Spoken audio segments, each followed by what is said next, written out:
The autumn wind cut through Eleanor's threadbare shawl as she stood before the trading post, clutching the last thing of value she owned, her mother's silver locket. Inside the warm glow of the store, men laughed and drank whiskey while she shivered in the Montana twilight. Her husband had been dead 3 months, killed by a rock slide in the copper mines, leaving her with nothing but debts and the clothes on her back. The postmaster had given her until sundown to vacate the small room she'd been renting. After that, she'd have nowhere to go, and winter was already breathing down the mountain slopes. "Please," she whispered to the trader, opening her palm to reveal the delicate silver chain. "Just enough for a week's lodging and some bread. That's all I need." Before you continue with Eleanor's journey, I'd love to ask you to take a moment to subscribe to the From Wild West channel and give this video a like. Your support truly matters to us and motivates us to bring you more quality stories like this one.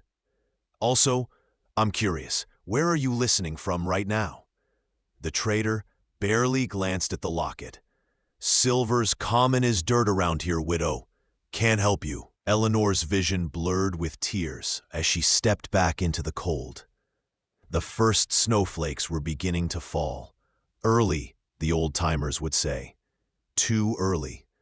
She had maybe 2 weeks before the mountain passes closed and the real winter set in. 2 weeks to find work, shelter, something. Her stomach cramped with hunger. She hadn't eaten in 2 days. "You planning to freeze to death out here, or you got somewhere to be?" The voice rumbled like distant thunder. Eleanor turned to find herself looking up, way up, at the largest man she'd ever seen. He stood nearly 7 feet tall, with shoulders that seemed to block out the darkening sky. His hair was black as a raven's wing, pulled back in a leather tie, and his eyes were the color of the pine forests that climbed the mountainsides. He wore buckskin and furs, and across his back was strapped a rifle that looked like a toy in proportion to his massive frame. The trader called from the doorway, "Move along, Goliath. Don't need you scaring away customers." The giant ignored him, his gaze fixed on Eleanor. "You're the widow from the mining camp." It wasn't a question. Eleanor nodded, unable to find her voice. She'd heard stories about the man they called Goliath, real name Nathaniel Thorne, who lived alone in a fortress-like cabin high in the mountains. Some said he was part grizzly bear. Others claimed he'd been a soldier once, before something broke inside him. Everyone agreed on one thing: he was dangerous and best left alone. "I need a cook," he said flatly. "Someone to manage my household through winter. Room, board, and wages. You interested?" Eleanor's heart hammered. I don't understand. You don't even know if I can cook." "Can you?" "Yes, but—" "Then we have an agreement." He gestured toward a massive horse tethered nearby, a beast as enormous as its owner. "We leave now. Storm's coming." "Wait." Eleanor's mind raced. "Why would you offer this to a complete stranger? What do you want from me?" Something flickered in those pine-dark eyes. Respect, perhaps.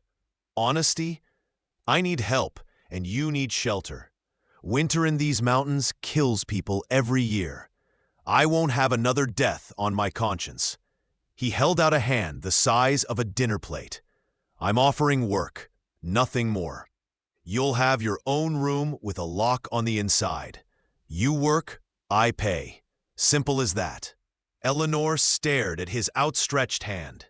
Every instinct screamed that this was madness. Going into the wilderness with a strange man, a giant who lived like a hermit. But what choice did she have? Freeze in town, or take a chance on survival? She placed her small hand in his. His palm was warm, calloused, and surprisingly gentle as it closed around her fingers. My name is Eleanor, she said quietly. Eleanor Ashford.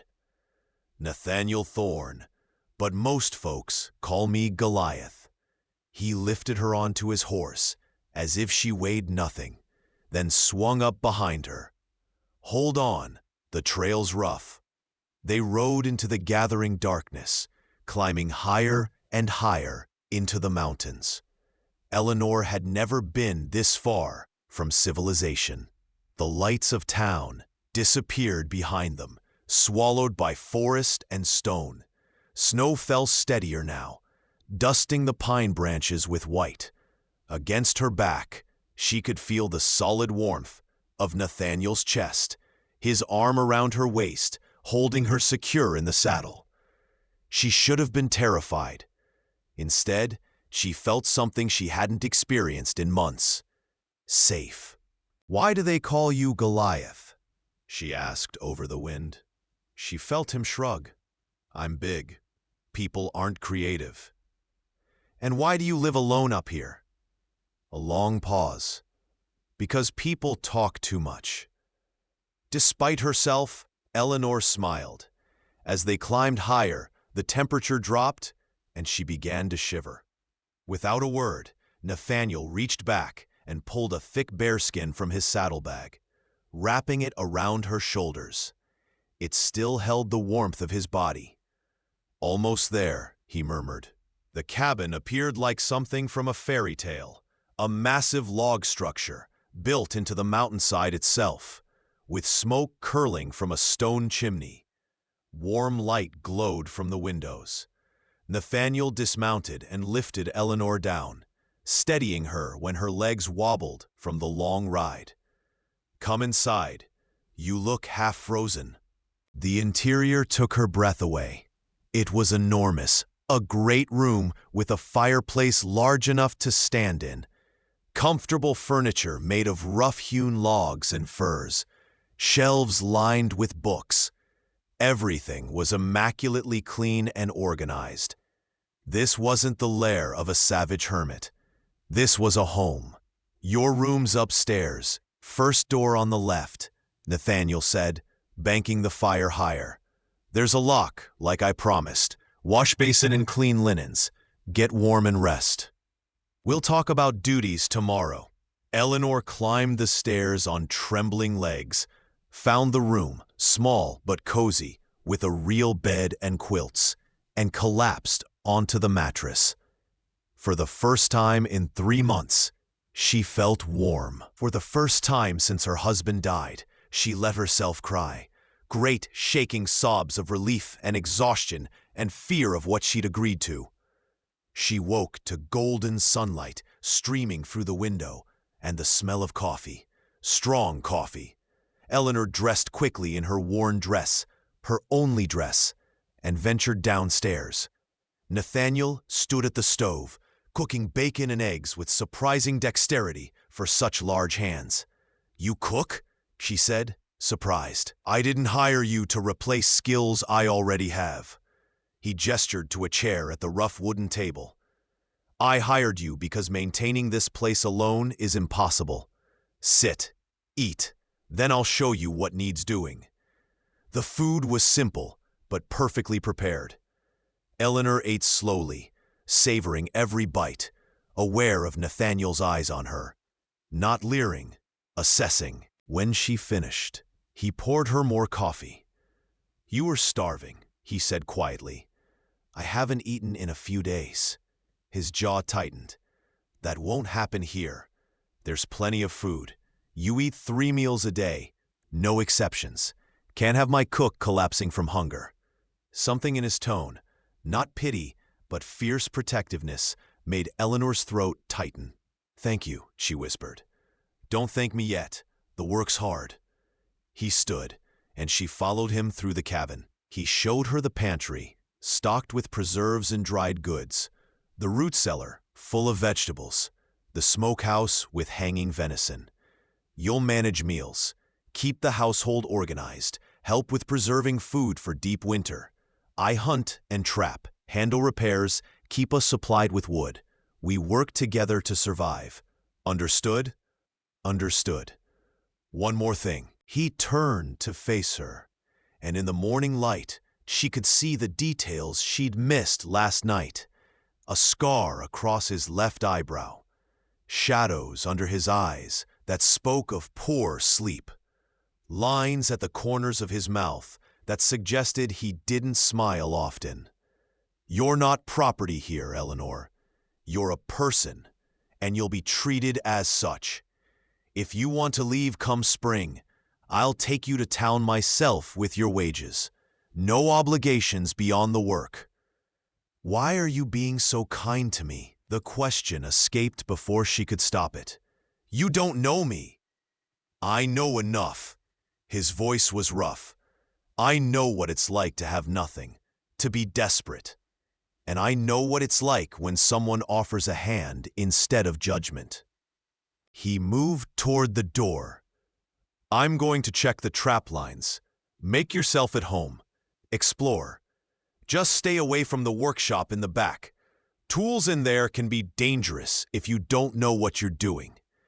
He left, and Eleanor was alone in the cabin. She spent the day exploring, learning where things were kept, planning meals in her head. By the time Nathaniel returned at dusk with 2 rabbits and a string of fish, she had stew simmering and fresh bread cooling on the counter. He stopped in the doorway, snow dusting his broad shoulders, staring at the domestic scene. For a moment, something raw and painful crossed his face.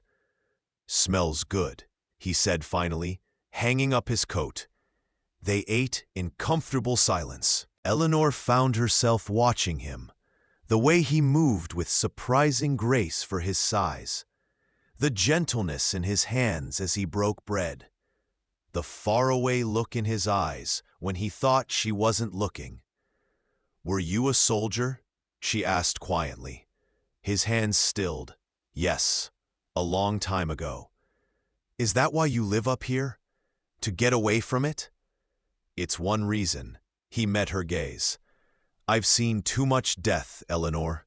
Done too much killing. Up here, the only thing I hurt is dinner.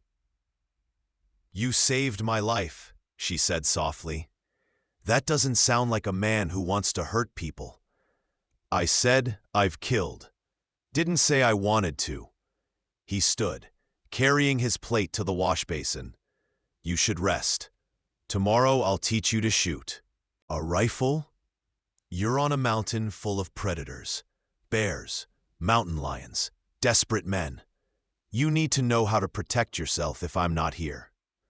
The days fell into a rhythm. Mornings, Nathaniel worked, while Eleanor managed the household. Afternoons, he taught her survival skills with surprising patience. How to shoot, standing behind her, his massive hands guiding hers on the rifle, his breath warm against her ear as he murmured instructions. How to track game through snow, how to identify edible plants, how to read the weather in the clouds. Why are you teaching me all this? She asked one afternoon, after she'd successfully hit a target from 50 yards. Because knowledge is freedom, he replied. You'll never be helpless again if you know how to survive. Eleanor felt something shift in her chest. Her husband had never taught her anything except how to stay quiet and obedient. Nathaniel was giving her power. The nights grew colder. They fell into the habit of sitting by the fire after dinner, Eleanor mending clothes while Nathaniel carved wood or read. Sometimes they talked, carefully at first, then with growing ease. She learned he'd been a scout for the army, had seen atrocities during the Indian Wars that haunted him still, that he'd built this cabin with his own hands, needing solitude to piece himself back together, that he'd lost someone once, a woman he'd loved, and sworn never to open his heart again. What happened to her? Eleanor asked gently. She died. Cholera. I was away on patrol.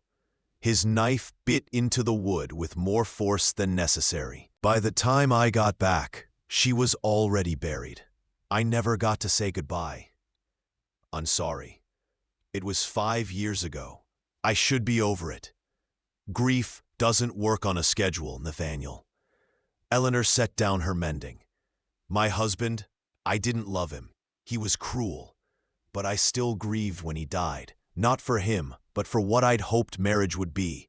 For the life I'd never have. Their eyes met across the firelight. Understanding passed between them. Two wounded souls. Learning to breathe again. You deserve better than what you had, Nathaniel said quietly. So do you. As October bled into November, Eleanor's skills grew. She could now hit a target at 70 yards, track a deer through fresh snow, and identify every edible plant within 5 miles of the cabin. But with each new skill came a growing awareness of Nathaniel himself. The way his eyes crinkled when he smiled, rare as those smiles were. The unconscious grace in his movements. The rumbling laugh that seemed to come from deep in his chest when she said something that surprised him. One crisp afternoon, while they were checking the trap lines together, Eleanor slipped on a patch of ice. Nathaniel caught her instantly, his arms banding around her waist, pulling her against his chest. For a moment, they stood frozen, her back pressed to his front, his breath warm against her ear. Careful, he murmured, but he didn't let go immediately. Eleanor's heart hammered. Thank you. When he finally released her, she felt cold where his warmth had been. They continued in silence, but something had shifted between them, an awareness that crackled in the air, like lightning before a storm. That evening, as they sat by the fire, Eleanor noticed Nathaniel watching her with an intensity that made her skin flush. She set down her mending, meeting his gaze across the firelight. "What is it?" she asked softly. "You're different than when you arrived," he said. "Stronger. You stand taller now. Smile more. I like seeing it." "You gave me that," Eleanor replied. "The strength to find myself again." "No." He shook his head. "I just gave you space to remember who you were before life tried to break you. The strength was always there." Eleanor stood and crossed to him, an impulse she couldn't name driving her forward. She stopped before his chair, and he looked up at her, something vulnerable in those pine-dark eyes. "Nathaniel," she whispered, A wolf's howl split the night, close enough to rattle the windows. Then another joined it, and another. Nathaniel was on his feet instantly, grabbing his rifle. "Stay inside," he commanded, moving to the door.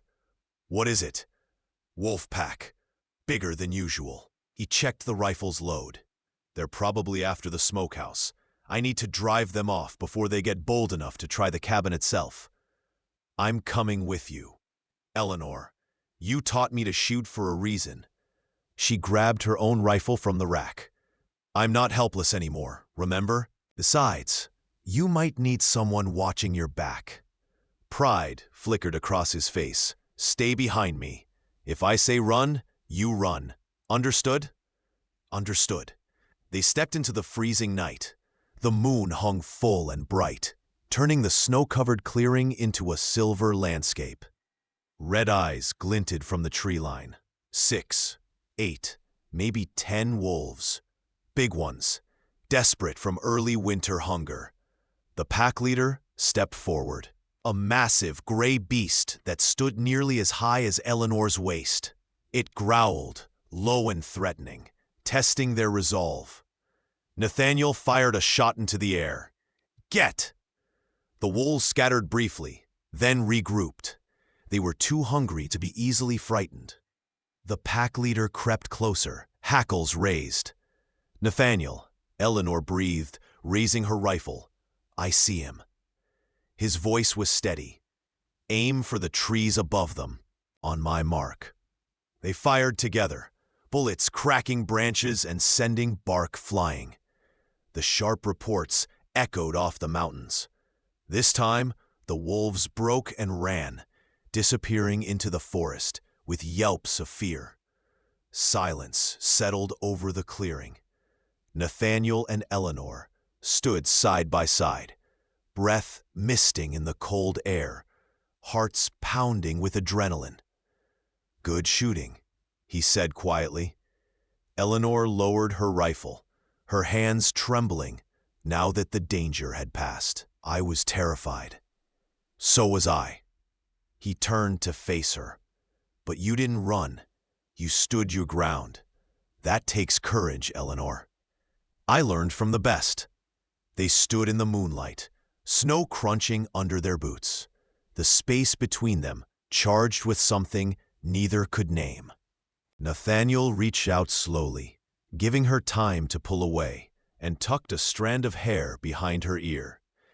His fingers lingered against her cheek. "You're the bravest woman I've ever known," he said, his voice rough with emotion he was trying to contain. Eleanor's breath caught. She saw it then, the want in his eyes, carefully controlled but unmistakable.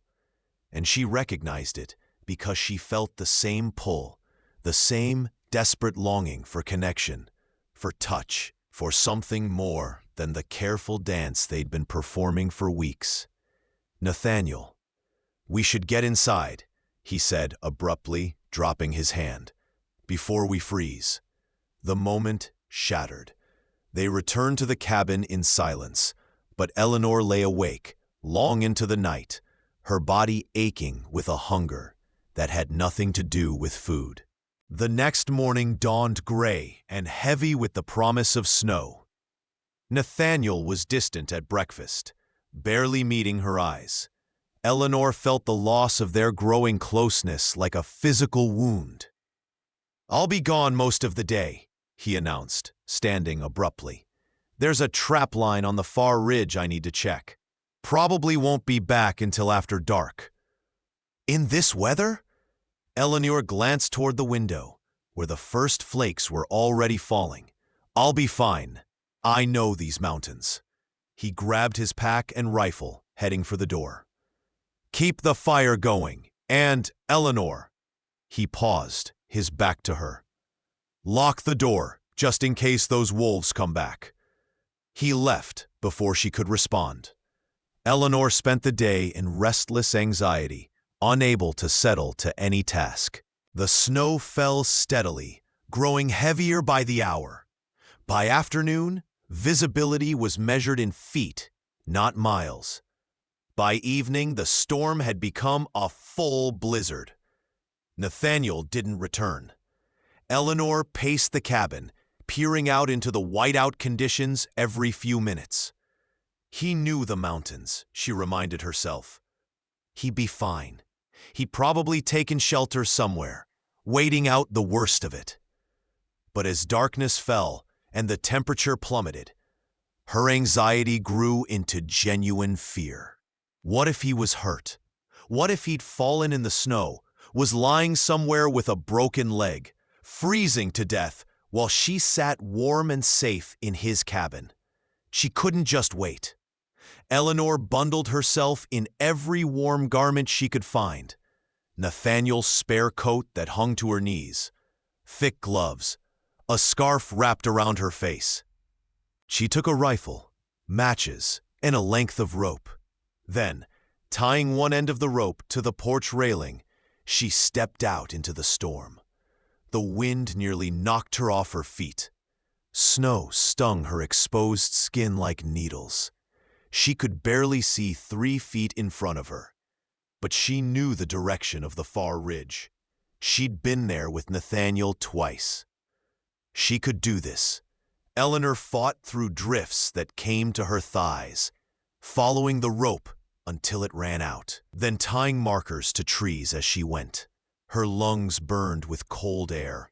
Her legs trembled with exhaustion. But she pushed forward, calling Nathaniel's name into the howling wind. "Nathaniel! Nathaniel!" Nothing. Just wind and snow and darkness. She was about to turn back, defeated and terrified, when she heard it. A faint sound, almost lost in the storm. A groan. Eleanor stumbled forward and nearly fell over him. Nathaniel lay half-buried in snow, his leg trapped beneath a fallen tree branch. His face was gray with cold and pain. "Eleanor?" His voice was weak. "What are you? You shouldn't be out here. Don't you dare scold me right now." She dropped to her knees beside him, assessing the situation. The branch wasn't large, but it had him pinned. "Can you move your leg?" "Think it's broken." He shivered violently. "Got caught in a deadfall. Stupid. Wasn't watching where I stepped." "Hush, save your strength." Eleanor dug around the branch, trying to create enough space to pull him free. Her fingers were numb, clumsy, but she didn't stop. "I'm going to lift. When I do, you pull yourself backward. Ready?" "Eleanor, you can't." "Ready," she repeated fiercely. He nodded. Eleanor braced herself, found the leverage point, and lifted with every ounce of strength in her body. The branch moved inches. Nathaniel dragged himself backward with a cry of pain, and Eleanor dropped the branch, gasping. "Are you insane?" Nathaniel growled through chattering teeth. "You could have..." "Could have what? Let you die out here?" Eleanor got her shoulder under his arm. "Can you walk?" "Not well." "Then lean on me. We're getting you home." "Eleanor." "Now, Nathaniel." The journey back was a nightmare. Nathaniel's weight, even with him trying to take most of it himself, was immense. Eleanor's legs screamed. Her lungs felt like ice. But she followed her markers, one tree at a time, half carrying, half dragging the man who'd saved her life, refusing to let either of them die in this frozen hell. When the cabin finally appeared through the snow, Eleanor could have wept with relief. She got Nathaniel inside, lowered him onto the rug before the fire, and collapsed beside him, both of them shaking uncontrollably. "I need to check your leg," she gasped when she could speak. "In a minute. Just catch your breath first." They lay there on the floor, the fire's warmth slowly seeping into their frozen bodies. Eleanor's hands throbbed as feeling returned to them. Beside her, Nathaniel's breathing was ragged, pained. Finally, she forced herself up. "Let me see your leg." She cut away his pant leg, revealing an angry swelling around his shin. Not a compound fracture, thank God, but definitely broken. Eleanor had watched her father set bones before he died. She knew what to do, even if the thought made her stomach turn. "This is going to hurt," she warned. "I know." Eleanor found straight boards and cloth for binding. She heated water to clean the area. Then, meeting Nathaniel's eyes, she grasped his leg firmly. On 3. 1. She pulled hard on 2, feeling the bone shift back into alignment. Nathaniel's roar of pain shook the cabin rafters, but he didn't pull away. Eleanor worked quickly, splinting the leg, binding it tight. "Done," she breathed, sitting back on her heels. "You'll need to stay off it for at least 6 weeks."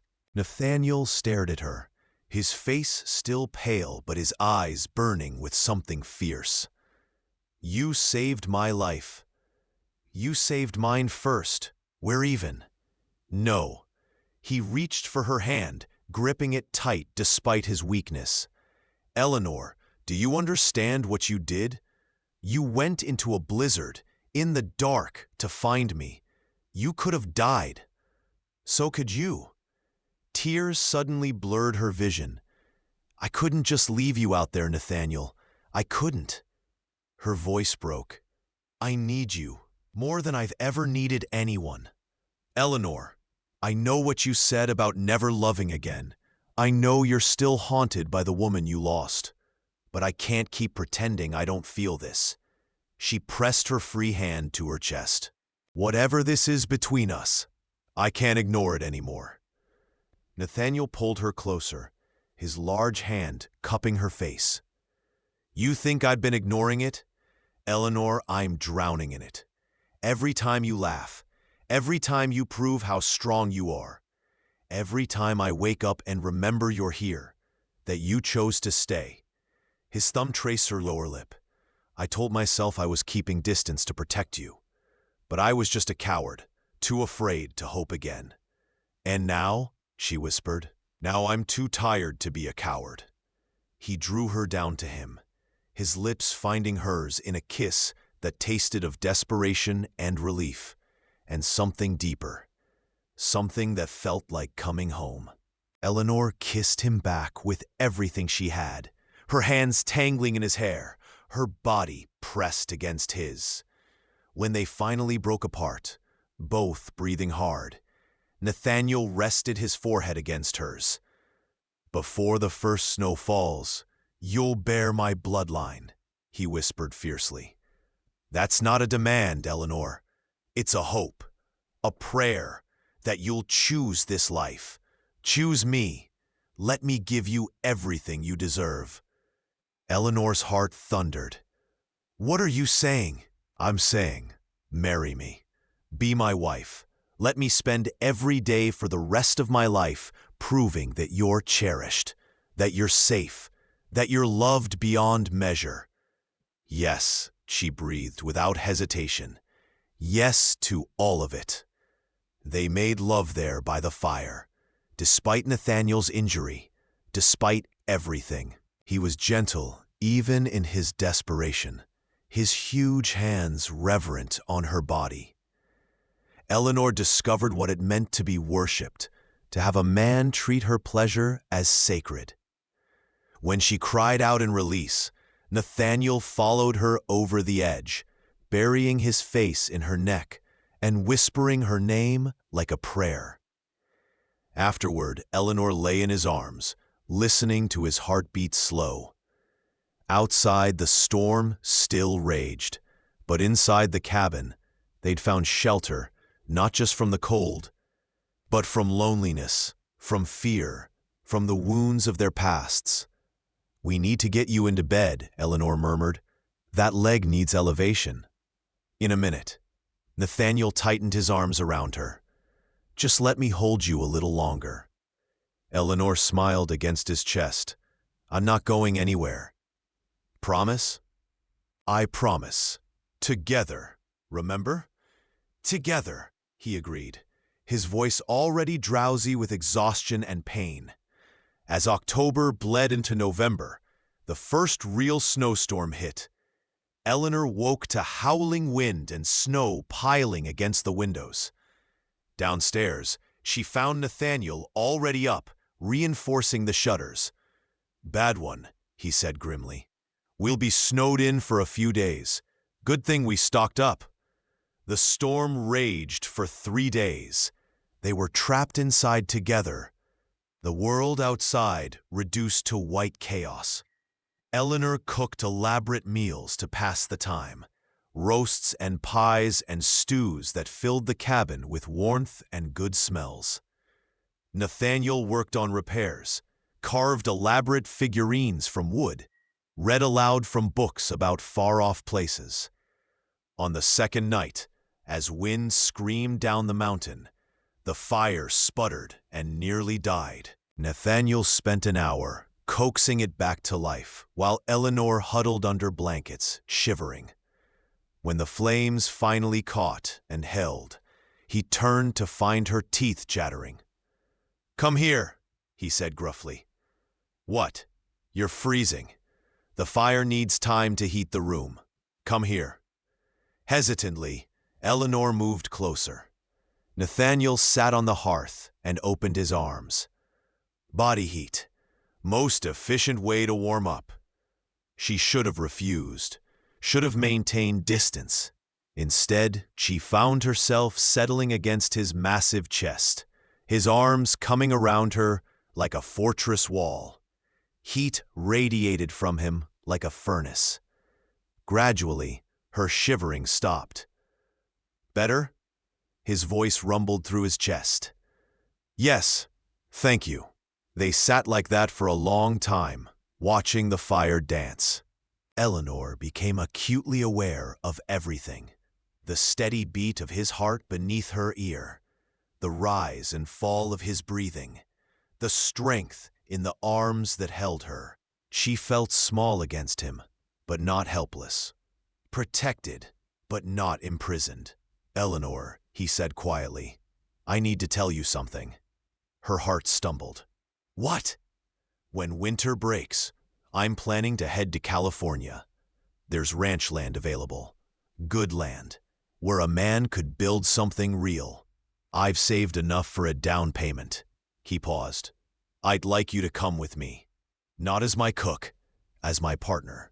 My wife. Eleanor pulled back to look at him, shock stealing her breath. What?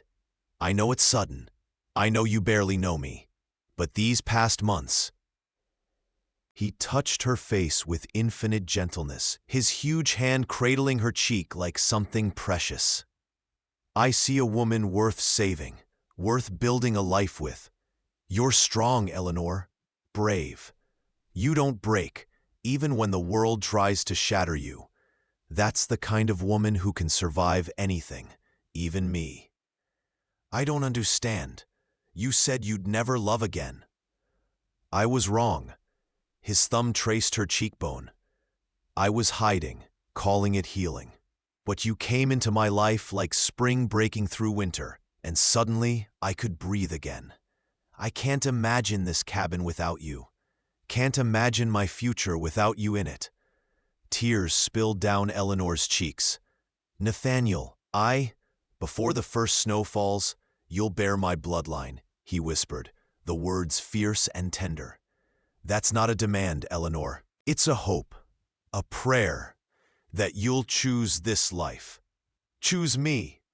Let me give you everything you deserve. Respect, partnership, a home where you're cherished, not controlled. I'm afraid, she admitted. My husband. I'll die before I hurt you, Nathaniel said, and the conviction in his voice left no room for doubt. I'm not him. I'll never be him. You say stop, I stop. You say slow, I go slow. You have all the power here, Eleanor. I'm just a man, asking, begging, for a chance to prove I can make you happy. Eleanor looked into his eyes and saw truth, saw a future she'd never dared imagine, one where she was valued, protected, loved, where she could be strong and soft, fierce and gentle, all at once. Yes, she whispered. Yes, I'll marry you. Yes, I'll go to California. Yes to all of it. Nathaniel's face transformed. The hardness melted away, leaving behind something young and hopeful and beautiful. He kissed her then, carefully, asking permission with every movement. Eleanor kissed him back, her hands sliding into his hair, pulling him closer. The kiss deepened, grew heated. His hands spanned her waist, lifting her onto his lap as if she weighed nothing. Go slow, she breathed against his mouth. It hurts to hope this much. I'll be gentle, he promised, with your heart and everything else. I swear it, Eleanor. You're safe with me. They made love there by the firelight, the storm raging outside while warmth bloomed between them. Nathaniel was patient, reverent, whispering promises against her skin. Eleanor discovered what it meant to be treasured, to have a man see pleasure as something shared, not taken. Afterward, wrapped in his arms beneath blankets, she finally understood what home felt like. When a storm broke, they rode down to town together. The circuit preacher married them in a simple ceremony with the trading post owner and his wife as witnesses. Eleanor wore a dress Nathaniel had commissioned in secret, deep blue wool that brought out her eyes. He wore clean buckskin, and looked almost civilized, though his size still made children stare. "I now pronounce you man and wife," the preacher declared. "You may kiss your bride." Nathaniel cupped Eleanor's face and kissed her softly, thoroughly, ignoring the whistles from the gathered crowd. When he pulled back, his eyes were bright. "Together," he murmured. "Together," she agreed. They spent the winter in the mountain cabin, planning their future. Nathaniel taught Eleanor to trap and hunt. She taught him to read poetry, to find beauty in words as well as wilderness.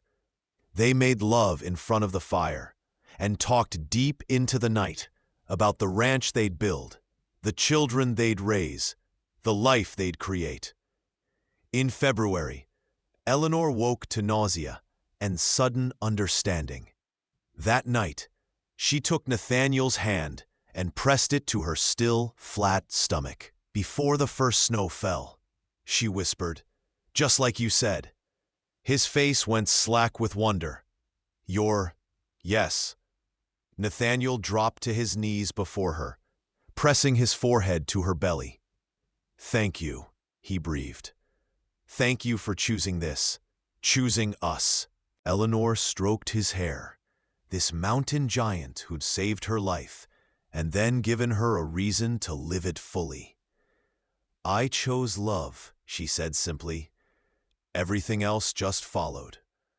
When spring broke the mountain passes, they packed everything they owned onto 2 horses and headed west. Behind them, the cabin stood empty, waiting for the next soul who needed shelter.